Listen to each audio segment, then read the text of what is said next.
안녕하세요. HLB 리보세라님, 에스모에서 21개 논문을 발표한다는 뉴스 기사가 나왔습니다. 오늘 나왔고요. 저번에 이제 중국에서 뉴스 기사가 나온 게 있었죠. 아파틴이 발표한다. 이어서 한국에서도 한국말로 된 뉴스 기사들이 많이 나왔습니다. 그래서 이번 영상에서는 내용을 잠깐 살펴보고 여기 요오드 불응성이라는 말이 있는데 그게 무슨 의미인지도 같이 보도록 하겠습니다. 그래서 이제 에스모에서는 요거 임상 3상 결과가 발표되죠. 바로 요거랑 요거 적응증에 관련해서 나오고요. 그 다음에 그 외에도 뭐 다른 것들 여러 가지가 병용으로 결과들이 많이 나옵니다. 그래서 이제 구두 발표되는 것들은 보면은 임상 3상인 요거랑 아까 봤던 요거, 그 다음에 요거 임상 3상이 지금 구두 발표가 된다는 것이고요. 자, 그 외 것들은 이제 포스터 발표로 넘어갑니다. 그래서 굉장히 많은 적응증들이 있고, 그 다음에 이제 아파티닙이랑 캄레니 주마 병용요법도 굉장히 많이 이루어지고 있죠. 이런 것들 임상 시험들도 결과가 발표된다고 합니다. 그래서 이제 좀 기대를 해볼 수 있는 부분들이 많이 있고요. 그래서 HLB 엔젤 스터디 발표를 한 게 이제 거의 1년이 돼가는 시점인데요. 이번에도 이제 에스모가 다시 와가지고 이때 발표를 이제 기다리고 있습니다. 8월을 넘어서 9월 19일부터 21일까지 온라인 형태로 열립니다. 그래서 이제 여기 보면은 최신 임상 연구로 요 방사능 요오드 불응성 요거에 대한 환자를 대상으로 이제 임상을 했다라는 건데요. 요게 뭔지 좀 같이 보도록 하겠습니다. 먼저 이제 요오드라는 것은 이런 미역에 많이 들어있다라고 알려져 있죠. 그리고 이제 생긴 것도 이렇게 자주색으로 생겼습니다. 그래서 프랑스 화학자가 요 자주색을 뜻하는 그리스어 이오데스를 따라서 원소의 이름을 요오드라고 지었습니다. 그래서 이제 요오드가 풍부한 음식들 보면은 이렇게 약간 주황색이라고 해야 되나요? 뭐 좀 띄는 것 같기도 하고, 이런 김, 미역, 뭐 다시마 이런 것들이 많이 들어 있습니다. 그래서 이제 요오드는 이렇게 자주색을 띠는 것을 말하게 되고요. 우리가 이제 건강기능식품으로 요오드가 있는 것을 좀 볼 수가 있는데, 요오드의 역할이 뭐냐? 이제 신체 에너지 대사에 관여를 합니다. 만약에 요오드가 결핍이 되면은 에너지 대사에 문제가 생길 수 있다라는 거죠. 무슨 말이냐면은 포도당이 세포 안에 에너지를 생산하는 공장의 역할을 하는 게 미토콘드리아죠. 여기로 이제 들어가지 못하면요, 에너지 생산에 지장을 받게 됩니다. 그러니까 당연히 이제 에너지가 원활하게 생산이 되지 않으니까 활력은 떨어지게 되어 있습니다. 그래서 이제 요오드가 부족한 결핍증은 일반적으로 우리가 아까 이제 미역이나 다시다 뭐 이런 것들에 많이 들어있다고 했잖아요. 그래서 바다랑 멀리 떨어진 산간 지방의 주민들에게 생기는 요걸로 인식이 되어 있었는데요. 아무래도 해조류에 많다 보니까 좀 상관관계가 있죠. 그래서 이제 요오드 요거는 이제 요오드를 충분히 섭취하면 예방이 가능합니다. 그래가지고 우리나라 사람들은 뭐 해조류 이런 것들 많이 잘 먹잖아요. 뭐 김을 밥에 싸가지고 먹고, 그렇기 때문에 뭐 그 다음에 생일에 미역국 먹고, 그래서 해산물 섭취가 높기 때문에 이러한 결핍의 위험성은 적습니다. 그래서 뭐 이런 사례들도 없다고 해요.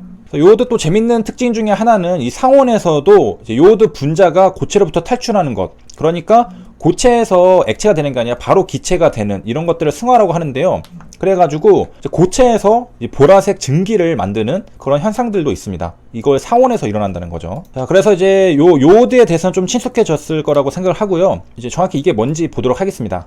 일단 이제 요오드가 있고요, 방사성 요오드가 있습니다. 같은 거라고 보면데 요오드의 방사성 동위원소가 이 방사성 요오드입니다. 그래서 뭐 잘 헷갈릴 수도 있는데 하나는 그냥 좋은 거, 하나는 좀 나쁜 거라고 생각을 하시면 되겠습니다. 그래서 이제 예를 들어 이제 원전 사고로 유출되는 이 방사성 물질 가운데 하나가 이제 요오드가 있는데, 이게 바로 이제 방사성 요오드라고 하는데, 이런 것들이 이제 몸에 들어오기도 합니다. 그래서 요오드는 우리 이제 물질 대사에 필요하지만 또 이런 것들은 나쁜 거죠. 그래서 이런 것들이 몸에 들어오면은 이 갑상선에 축적이 되는데, 이게 일정 수준을 넘으면은 요런 거에 걸릴 수 있다라고 합니다. 그래가지고 이제 저거 피폭 가능성 있는 사람들에게는 요오드 정제를 복용을 권하게 되는데, 그 이유는 뭐냐면은 일단 빨리 먹어버리면은 우리 이제 여기에 쌓이잖아요, 요오드가. 그러면은 요 방사성 요오드는 이제 막아줍니다.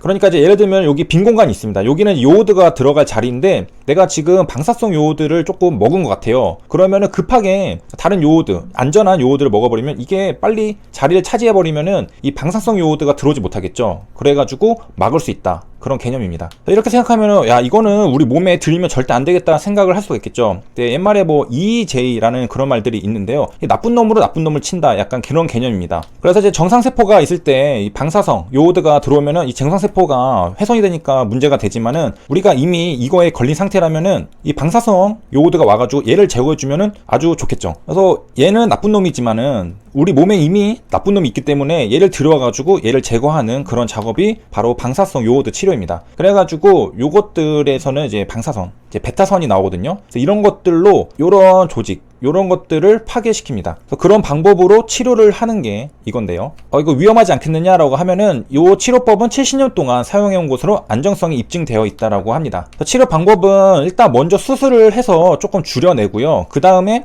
방사성 요오드 치료를 해가지고 이거를 파괴합니다. 요거를 파괴. 그래서 이제 수술로 다 제거를 하지 못해도 요 방사성 요오드 치료를 하면은 생존 기간도 늘릴 수 있고 때로는 완치도 가능하다. 그리고 요거에 한 10개 중에 9개는 예후가 좋은 요 분화 갑상선이라고 합니다. 그래서 이제 요거에 대한 거를 보면은 유병자 수 1위라고 해요. 하지만 진행 속도 느리고 완치율이 높아. 이제 요거는 뭐 거북이 이거, 뭐 착한 이거라는 별칭도 붙었다고 합니다.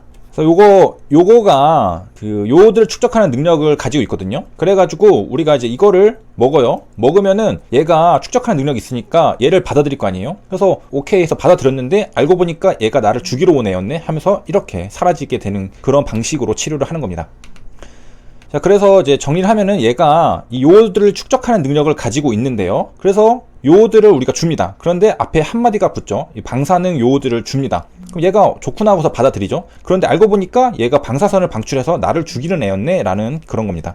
그래서 이제 이런 식으로 치료를 하고요. 그래서 어느 정도 이제 정리가 됐죠. 요거까지 됐습니다. 그럼 불응성은 뭐냐? 이제 대부분의 이것들은 적절히 치료를 하면은 대부분 완치 혹은 완화가 되는데요. 요 표준 치료인 방사성 요오드 치료에 불응하는 경우가 발생한다는 겁니다. 그러니까 안 먹힌다. 그래서 일단 요 방사성 요오드 치료는 굉장히 좋은 거예요. 재발을 막아주고 그다음에 전이나 진행된 상태에서도 70년간 가장 효과적인 치료였는데 이걸 반복적으로 할 경우에는 불응하는 경우가 발생을 한다고 합니다. 그래서 이제 고용량으로 방사성 요오드 치료를 해도 반응하지 않는 그런 것들을 바로 방사성 요오드 불응성 이거라고 말을 하게 됩니다. 자, 그러니까 이번에 이제 발표를 하는 최신 임상 연구로 방사능 요오드 불응성 요거에 대해서 한다는 겁니다. 임상 3상 결과를 발표한다는 거니까 기대가 되겠죠. 기존의 표준 치료인데도 먹히지 않았던, 그러니까 다른 방법이 없는 상태에서 효과가 있다면은 또 굉장한 또 연구 결과가 되는 것이고요. 그럼 지금 저거 약들이 있나 생각을 좀 궁금하실 수도 있는데 TKI가 있습니다. 이거 좀 많이 들어봤죠? 그래서 이거 치료 실패 후 반응하지 않는 사람들한테 쓰는 옵션이 있는데, 자, 그걸로 유명한 거가 바로 이제 렌비마가 있고요. 넥사바가 있습니다. 성분명으로는 렌바티닙과 소라페닙이 있는데요. 재밌게도 이제 소라페닙 같은 경우에는 과거에도 이제 경쟁자가 없었던 요 적응증에서는 경쟁자가 없었잖아요. 여기도 뭐 마찬가지로 그랬었습니다. 특별한 치료제가 없었는데 이제 넥사바가 나오고 그 다음에 렌비마도 이제 출시가 되면서 이제 둘이 이제 같이 가고 있는데, 요게 이제 아파티닙도 효과가 있다면은 이제 합류를 하게 되는 거죠. 그리고 합류하게 될 경우에는 경쟁자가 없으니까 굉장히 긍정적인 부분이 될 수 있겠고.